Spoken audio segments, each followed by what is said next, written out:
तो आइए 9th class start करते हैं आज का लेक्चर साइंस का। Today is a new chapter, chapter number 11 from physics and the name is work and energy. Chapter का नाम क्या है? Work and energy. तो इस चैप्टर में बेसिकली हम ये पढ़ेंगे कि हमें किसी भी काम को करने के लिए, लाइक कोई भी वर्क हम जब करते हैं तो उसके लिए हमें क्या चाहिए होती है? एनर्जी। एनर्जी से ही वर्क होता है और जब भी कोई वर्क होता है तो उसमें एनर्जी यूज होती है। Both are interconnected terms. बिना एनर्जी के we can not do work and अगर कोई वर्क हो रहा है तो वो बिना एनर्जी के नहीं हो सकता। ये बात आपको समझनी है, ठीक है बेटा। तो इस चैप्टर में ऑल अबाउट हम वर्क एंड एनर्जी पढ़ेंगे और फिर फर्दर अगर हम एनर्जी की बात करें तो एनर्जी के भी there are so many types. For example अगर मैं इस टाइम आपको पढ़ा रहा हूं तो मैं यहाँ पर 3 तरीकों की एनर्जी यूज कर रहा हूँ। क्या आप उनका नाम बता सकते हैं मुझे? मैं कौन से 3 टाइप्स की एनर्जी यूज कर रहा हूँ आपको पढ़ाते हुए? पहला, मस्कुलर एनर्जी। मेरी जो मसल्स हैं जिनको मैं मूव कर रहा हूँ लिखने के लिए, आपको एक्सप्रेशन देने के लिए, उसमें मेरी मस्कुलर एनर्जी यूज हो रही है। जो मैं चल रहा हूँ साथ साथ, I am using my muscular energy, जो खाना खा के मेरी बॉडी में है। दूसरी एनर्जी है जो मैं बोल रहा हूँ, that is sound energy. Sound energy की हेल्प से मैं आप लोगों को अपनी बात सुना पा रहा हूँ। एंड तीसरी एनर्जी है क्योंकि मैं मूव कर रहा हूँ, तो जब भी हम मूव करते हैं तो हमारी बॉडी के अंदर एक एनर्जी होती है जिसको हम बोलते हैं काइनेटिक एनर्जी। कोई भी ऑब्जेक्ट अगर मूव करता है तो उसके अंदर कौन सी एनर्जी होती है? Kinetic energy. तो ये 3 टाइप की एनर्जीज को यूज करके मैं आपको पढ़ा रहा हूँ। और काइनेटिक एनर्जी जो है वो ऑप्शनल है। कई टीचर्स एक ही जगह खड़े खड़े पढ़ाते हैं तो उस केस में उनकी काइनेटिक एनर्जी यूज नहीं होती। Is that clear to you? तो बेसिकली इस चैप्टर में हम पढ़ेंगे कि वर्क क्या होता है, लेकिन यहाँ वर्क के 2 मतलब हैं। फॉर एग्जाम्पल, अगर आपने अपने घर में एक चेयर पे आप सुबह बैठे 11 बजे और वहां बैठ के आपको क्या करना था? कुछ पैकेट्स बनाने थे, यानी कि उसमें सामान डालना था, उस पर रबर लगाना था, रखना था, फिर दूसरा पैकेट, तीसरा पैकेट। एक दिन में आपने ऐसे 1000 यानी कि 1000 पैकेट्स बना दिए और आपको इसमें 4 घंटे लग गए और आप बहुत थक गए। तो आपके घर वाले क्या कहेंगे कि आपने आज बहुत सारा काम किया है, कुछ भी नहीं किया? बताइए,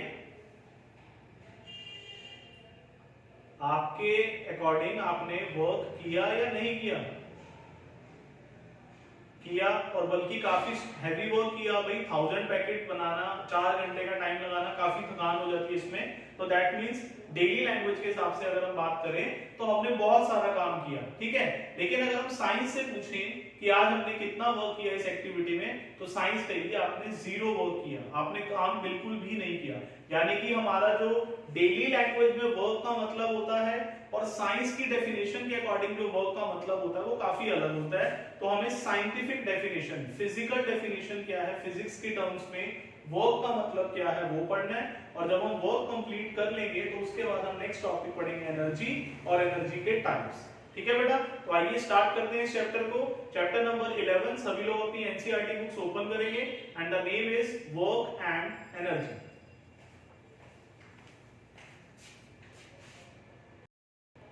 तो आइए गाइस स्टार्ट करते हैं इस चैप्टर को सबसे पहली डेफिनेशन से, जिसका नाम है वर्क। तो पहले इसका थोड़ा सा एक्सप्लेनेशन लेंगे। वर्क के 2 मीनिंग होते हैं। एक हमारा डे टू डे लाइफ के अकॉर्डिंग, इसके अकॉर्डिंग हमारा जो वर्क की डेफिनेशन है वो थोड़ी अलग मानते हैं। और एक होता है साइंटिफिक मीनिंग ऑफ वर्क, कि साइंस के हिसाब से वर्क का क्या मतलब है। तो अगर हम डे टू डे लाइफ की बात करें तो अगर हम कोई भी टास्क कर रहे हैं जिसमें हम टायर्ड हो रहे हैं या हमें टाइम ज्यादा कंज्यूम हो रहा है, तो उसमें हम समझते हैं कि हमने लॉट ऑफ वर्क किया। जैसे मान लीजिए किसी ने किचन में 3 to 5 आवर्स एक जगह खड़े होकर खाना बनाया, तो हमारे लिए बहुत सारा हैवी वर्क है, ठीक है।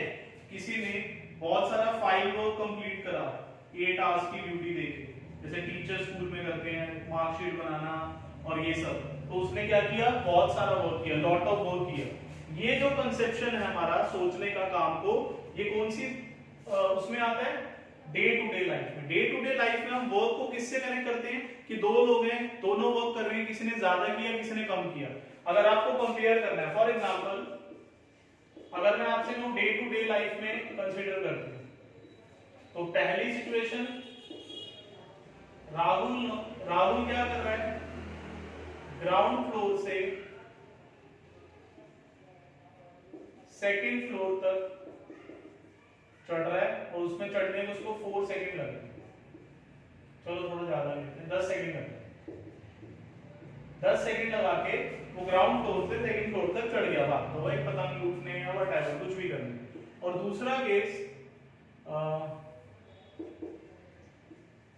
राधा एग्जाम की प्रिपरेशन कर रही है, जिसके लिए वो एक चेयर पे बैठ के सुबह 9 बजे पढ़ना शुरू करती है और शाम को 7 बजे तक पढ़ती रहती है और बीच में बस एक लंच ब्रेक लेती है या जो भी उसको खाना पीना चाहिए वो खाती है। तो आपके हिसाब से हम क्या कहेंगे कि ज्यादा काम किसने किया, हु डू मोर वर्क, दोनों में से ज्यादा काम किसने किया आपके हिसाब से, राहुल ने या राधा ने? क्या कहेंगे आप लोग? अगर दो एक्टिविटी में आपको दे रहा हूं कि राहुल ने ग्राउंड फ्लोर से सेकंड फ्लोर तक 10 सेकंड लगाए और चढ़ गया, और राधा ने एग्जाम की प्रिपरेशन करनी शुरू करी, चेयर पे बैठ के 9 बजे से 7 बजे तक वो पढ़ती रही एक जगह बैठकर, और उसने वहीं पर खाना खा लिया और वहीं बैठ के थोड़ा सा रेस्ट कर लिया हेड डाउन करके, दैट्स इट। तो अब मुझे बताओ आपके हिसाब से अगर आपकी मम्मा बोले कि किसने ज्यादा मेहनत करी, किसने ज्यादा वर्क किया, तो वो किसको कहेंगे? जल्दी बताइए। राहुल ने? मम्मा ये कहेगी कि राहुल तो बहुत मेहनती है, बेचारा ग्राउंड फ्लोर से सेकंड फ्लोर तक चढ़ा, और राधा ने तो कुछ भी नहीं किया, वो तो बस सुबह से 9 बजे से 7 बजे तक खाली पढ़ाई करी। क्या बोलेंगे आपके पेरेंट्स? नहीं, मैं आपसे डे ऊपर क्या लिखा मैंने, डे टू डे लाइफ। अगर हम डे टू डे लाइफ की बात करें तो सभी कहेंगे कि राधा ने बहुत मेहनत करी, राधा का वर्क बहुत ज्यादा है एज कंपेयर टू राहुल। तो डे टू डे लाइफ के अकॉर्डिंग आंसर आएगा राधा। लेकिन अगर हम साइंस के अकॉर्डिंग चले तो साइंस के अकॉर्डिंग आंसर आएगा राहुल, कि राहुल ने तो बहुत सारा काम कर दिया और राधा ने तो कुछ भी नहीं करा। आप समझ रहे हैं बात को? हमारी जो day to day life conception है अबाउट वर्क और जो साइंटिफिक कंसेप्शन है अबाउट वर्क वो बिल्कुल अलग है। डे टू डे लाइफ कई बार उन चीजों को कहती है कि इसने बहुत काम करा जो साइंस के अकॉर्डिंग जीरो वर्क पे होते हैं। Is that clear to everyone? अब क्यों होते हैं भाई? साइंस ये क्यों कह रही है कि राहुल ने बहुत वर्क करा जबकि उसने सिर्फ 10 सेकंड में ग्राउंड फ्लोर से सेकंड फ्लोर चढ़ना था, बस और कुछ नहीं करना था। भाई अगर कोई ग्राउंड फ्लोर से सेकंड फ्लोर तक चढ़ा है तो उसने बहुत ज्यादा हैवी काम तो ना किया। लेकिन राधा तो बेचारी सुबह 9 बजे से 7 बजे तक पढ़ती रही, उसके सर में इतना दर्द हुआ होगा और उसको इतना स्ट्रेस हुआ होगा पढ़ाई का, लेकिन स्टिल साइंस कहती है कि Rahul do more work than Radha. तो ऐसा क्यों है? ऐसे कई सारे एग्जांपल्स हैं। जैसे मान लीजिए एक और एग्जांपल देता हूं मैं आपको कि मान लीजिए कूली है, कूली ने 50 किलोग्राम का वेट अपने सर पे, हेड पे रखा हुआ है फॉर 15 मिनट्स, 15 मिनट तक वो एक 50 किलो का वेट लेके किसी का खड़ा हुआ है, एक जगह पर खड़ा हुआ है स्टैंडिंग पोजीशन में, ठीक है? तो साइंस के अकॉर्डिंग वो कितना वर्क कर रहा है? जीरो वर्क, उसने कुछ भी काम नहीं करा। और अगर हम डे टू डे लाइफ के हिसाब से देखें तो हम क्या कहेंगे कि उसने बहुत हैवी वर्क किया। 50 किलो का वेट उठा के 10 मिनट 15 मिनट तक खड़े रहना मतलब is like a gym exercise कि आप वेट लिफ्टिंग कर रहे हैं, ठीक है? तो साइंस के अकॉर्डिंग उसने जीरो वर्क किया, लेकिन डे टू डे लाइफ में तो हम कहेंगे उसने बहुत मेहनत करी, बहुत सारा काम किया। तो कहने का मतलब ये हुआ कि हमारी जो डे टू डे लाइफ में वर्क का मतलब होता है, साइंस में ऐसा नहीं होता। तो इसीलिए क्योंकि हम जो चैप्टर पढ़ने जा रहे हैं वर्क एंड एनर्जी, उसमें हमें day to day life definition ही चाहिए वर्क की। कौन सी डेफिनेशन चाहिए? साइंटिफिक चाहिए या डे टू डे लाइफ चाहिए हमें डेफिनेशन इस चैप्टर में? बताइए। साइंटिफिक। तो हमें सबसे पहले ये समझना पड़ेगा कि साइंस के हिसाब से वर्क का मतलब क्या होता है। Is that clear to everyone? जितना अभी तक एक्सप्लेन किया सबके दिमाग में जा रहा है? बोलिए। तो चलिए अब हम इसके बाद नेक्स्ट पढ़ेंगे कि साइंस के अकॉर्डिंग वर्क का मतलब क्या होता है। तो आइए स्टार्ट करें।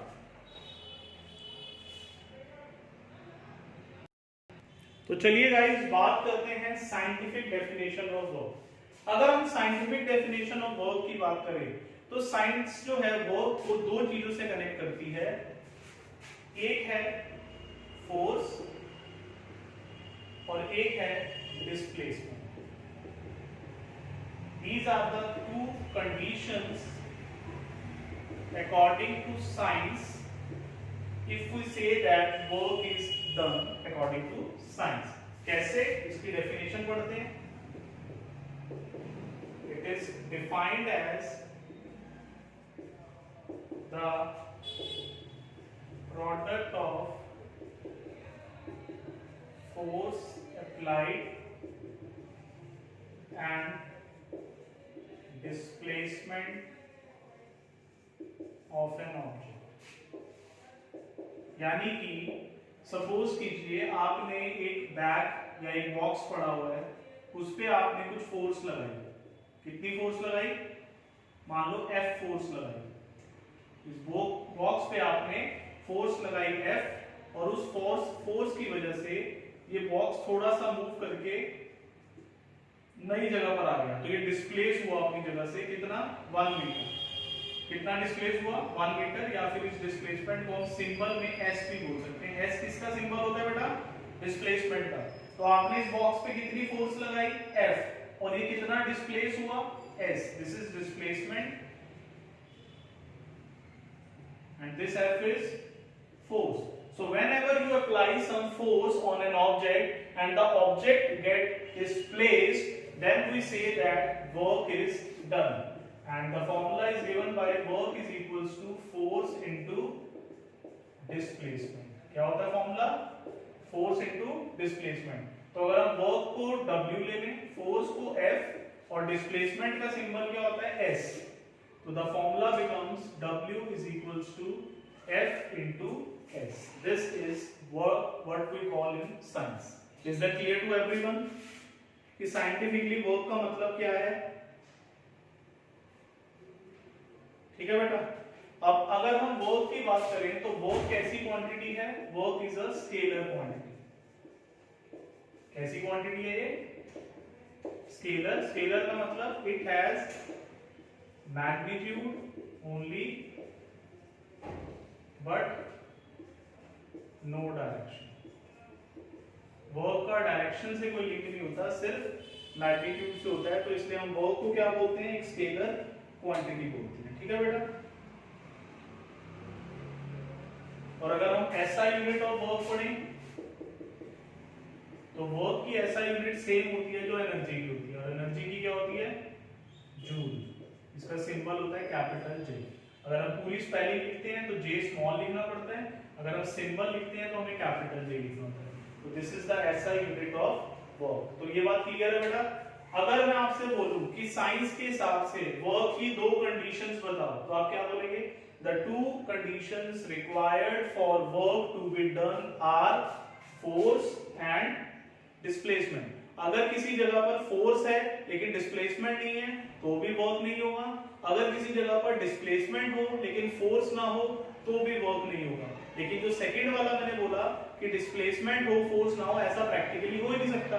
भाई डिस्प्लेसमेंट का मतलब क्या है? कि एक जगह एक ऑब्जेक्ट अपनी जगह से हटके कहीं और आ गया, ठीक है, और मैं कह रहा हूं कि डिस्प्लेसमेंट तो हो रही है लेकिन फोर्स नहीं है। बिना फोर्स लगाए कोई चीज डिस्प्लेस होती है अपनी जगह से? सोच के बताओ, हो ही नहीं सकता ना। तो ऐसा तो हो ही नहीं सकता कि डिस्प्लेसमेंट हो जाए लेकिन फोर्स जीरो। हाँ, लेकिन ये हो सकता है कि फोर्स लगे और डिस्प्लेसमेंट जीरो हो। जैसे कि मैं इस बॉल पे फोर्स लगाऊं तो क्या ये डिस्प्लेस होगा? मतलब फोर्स तो मैं लगा रहा हूं 10 न्यूटन, 20 न्यूटन, 50 न्यूटन, लेकिन उसमें डिस्प्लेसमेंट नहीं आ रहा, क्योंकि या तो वो फिक्स है कहीं पर या वो बहुत हैवी है। जैसे मैं ट्रक को फोर्स लगाऊं तो क्या वो हिल जाएगा मेरे फोर्स लगाने से? बोलो। वो बात अलग है कि बाहुबली लगाए तो हिल सकता है, लेकिन हमारे लगाने से तो शायद ना हिले। तो कहने का मतलब ये हुआ कि अगर हम फोर्स लगा रहे हैं और डिस्प्लेसमेंट हो रहा है तो वर्क होगा, लेकिन अगर हम फोर्स लगा रहे हैं लेकिन डिस्प्लेसमेंट नहीं हो रहा तो वर्क कितना होगा? जीरो। ये एक बुक है, ठीक है, इस बुक को मैंने अपने सर पे रख लिया, तो क्या ये बुक को सर पे रखने से फोर्स लगेगी? फोर्स नहीं लगेगी। अगर मैं इस बुक को अपने सर पे रखूंगा तो ये बुक मेरे सर पे फोर्स नहीं लगाएगी? लगाएगी ना, लेकिन मैं अपनी जगह से हिल रहा हूं। बोलो, इसका मतलब देयर इज नो डिस्प्लेसमेंट, तो वर्क कितना हुआ?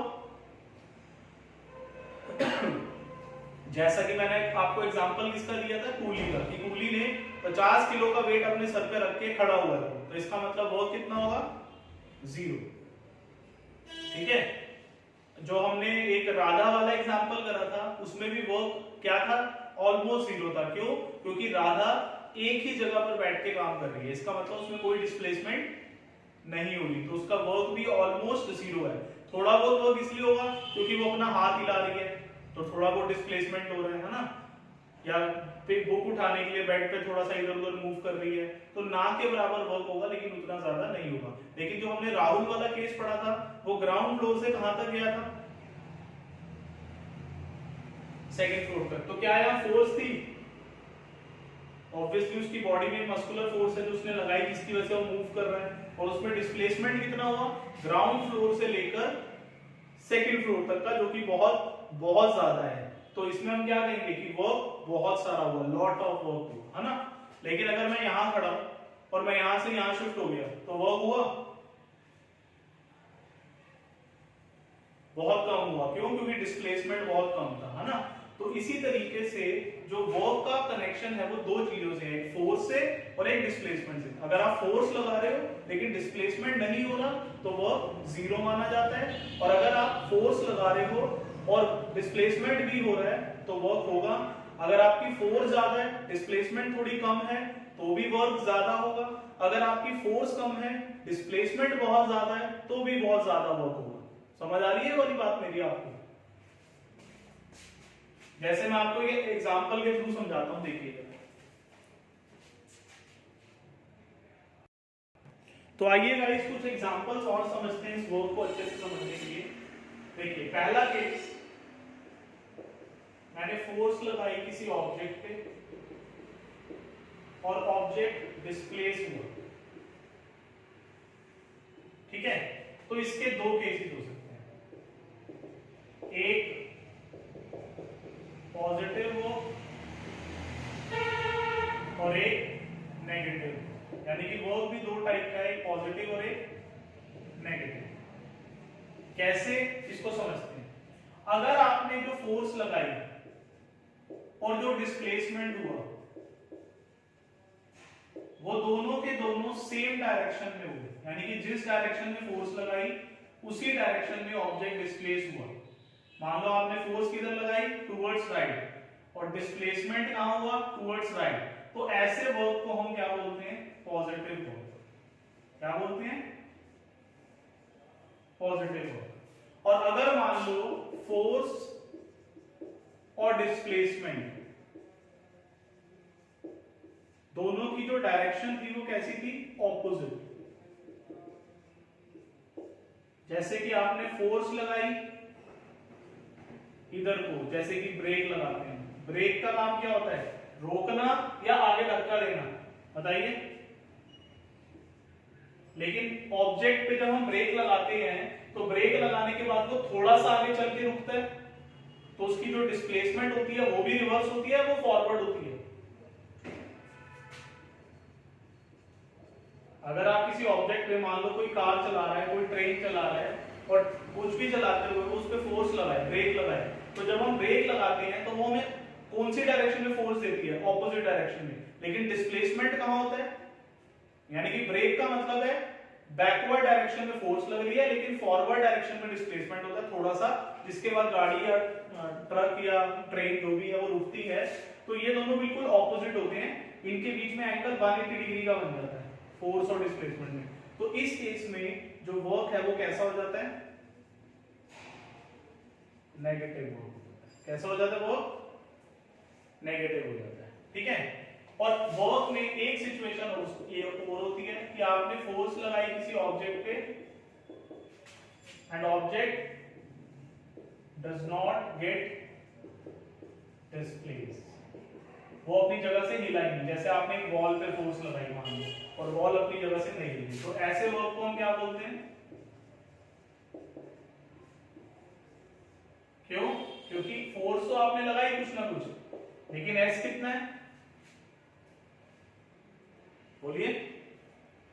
आपने फोर्स तो कुछ ना कुछ लगाई होगी, 5 न्यूटन की, 10 न्यूटन की, 15 न्यूटन की, लेकिन ऑब्जेक्ट में डिस्प्लेसमेंट नहीं आई, मतलब s 0 हो गया। तो w का फॉर्मूला क्या था, F into S.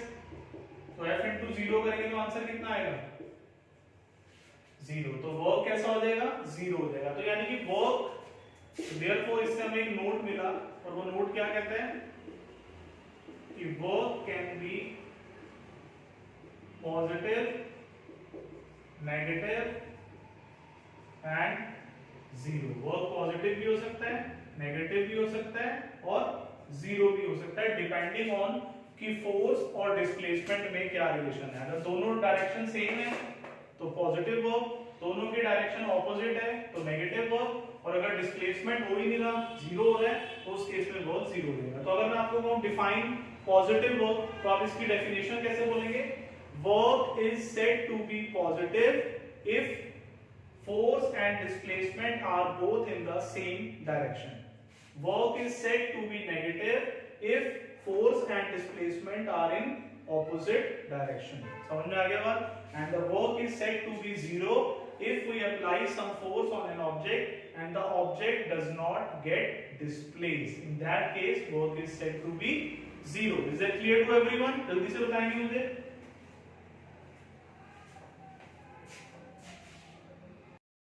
So guys, अब आपसे एक क्वेश्चन पूछा जा सकता है, अगर मैं आपसे पूछूं कि वर्क की एसआई यूनिट क्या होती है, तो हमने अभी पढ़ा कि वर्क की एसआई यूनिट होती है जूल, और फॉर्मूला होता है W = F × S।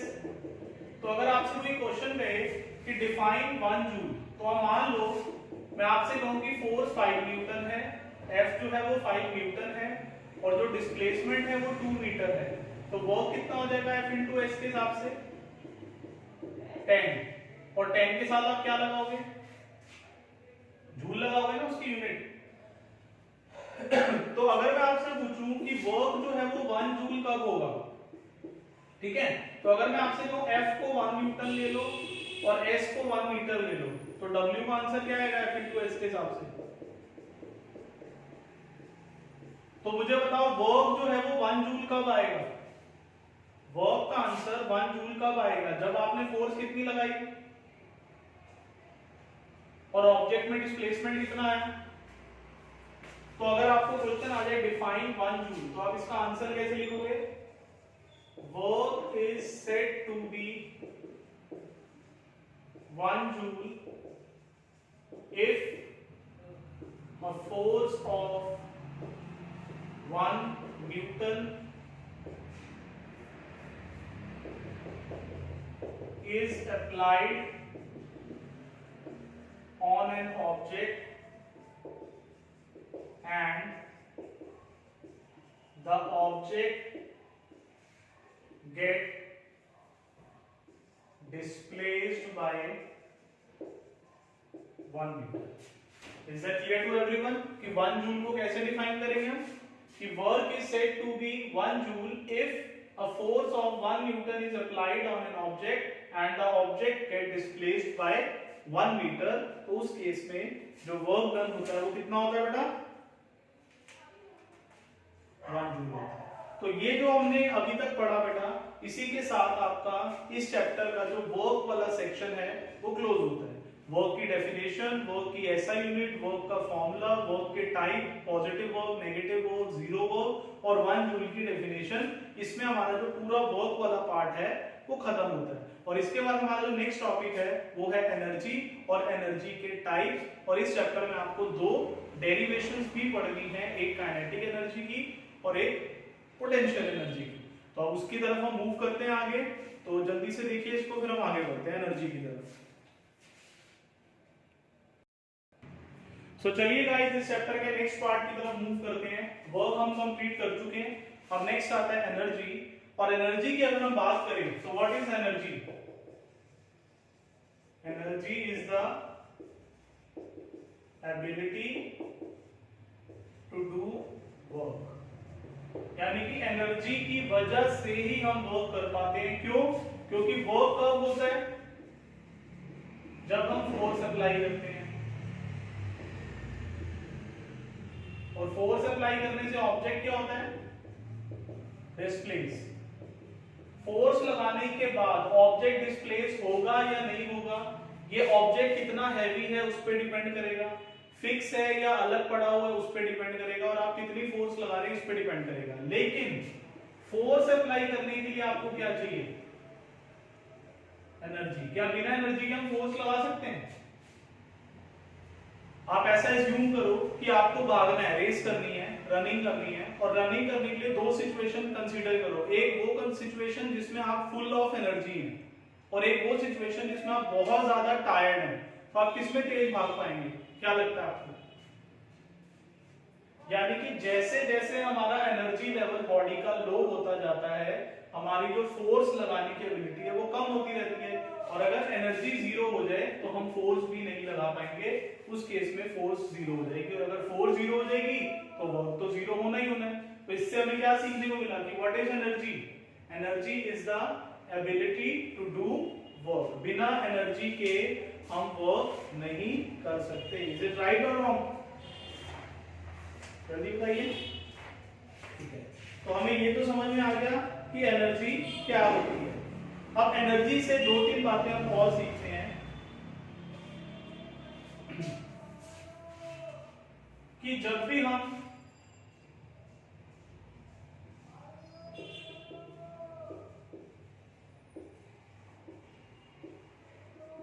वर्क करते हैं तो एक ऑब्जेक्ट वर्क करता है और एक पे वर्क होता है।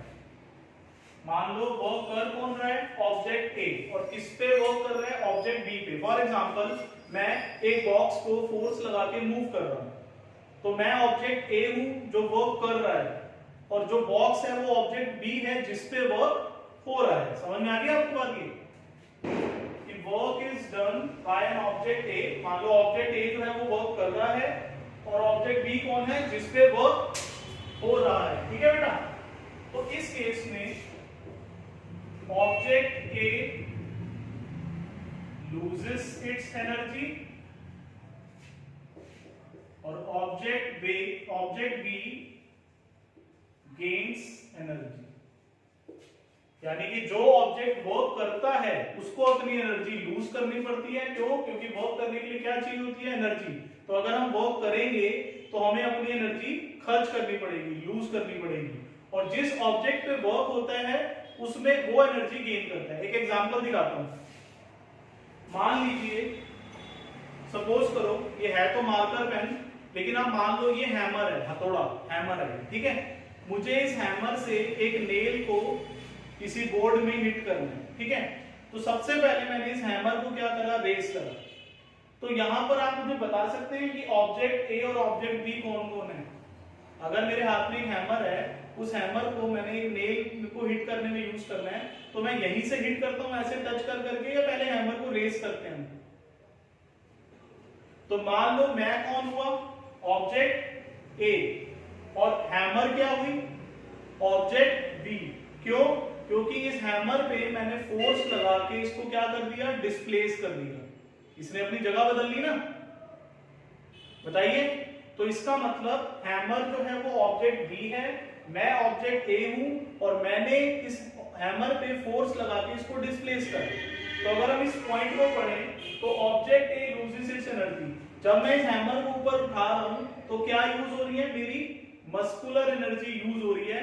अगर अभी मेरी बॉडी में 20 जूल मस्कुलर एनर्जी है, तो मान लो हैमर को उठाने के बाद उसमें से 1 जूल एनर्जी मान लो यूज होगी, तो मेरी बॉडी में कितनी रह जाएगी मस्कुलर एनर्जी?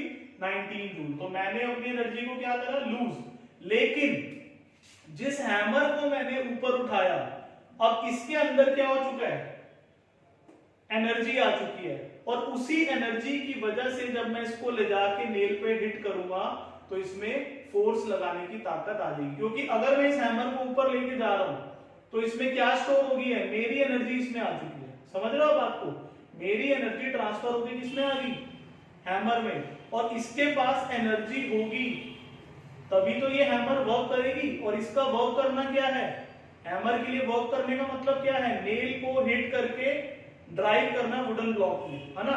तो ये वर्क कर पाएगी जब इसके पास एनर्जी होगी। और हैमर में एनर्जी कहां से आई? जब मैंने इस पे वर्क किया। Is that clear to everyone? तो जब भी कोई ऑब्जेक्ट ए वर्क करता है तो वो अपनी एनर्जी यूज करता है, और जिस ऑब्जेक्ट पे वो वर्क करता है वो उसके अंदर वो एनर्जी गेन हो जाती है। ठीक है बेटा, तो ये था एनर्जी से रिलेटेड कुछ इंट्रोडक्शन, जिसमें आपने डेफिनेशन पढ़ ली और एनर्जी यूज और गेन का कॉन्सेप्ट पढ़ लिया वर्क करने पे कि कौन कर रहा है और किस पे कर रहा है। तो अब नेक्स्ट क्लास में हम पढ़ेंगे टाइप्स ऑफ एनर्जी से रिलेटेड टॉपिक, और टाइप्स ऑफ एनर्जी के बाद काइनेटिक और पोटेंशियल एनर्जी की डेफिनेशन और जो इनकी डेरिवेशंस हैं हम वो करेंगे, और बस उसी के साथ हमारा ये चैप्टर एंडिंग की तरफ बढ़ जाएगा। तो मिलते हैं नेक्स्ट क्लास में, बाय बाय, टेक केयर।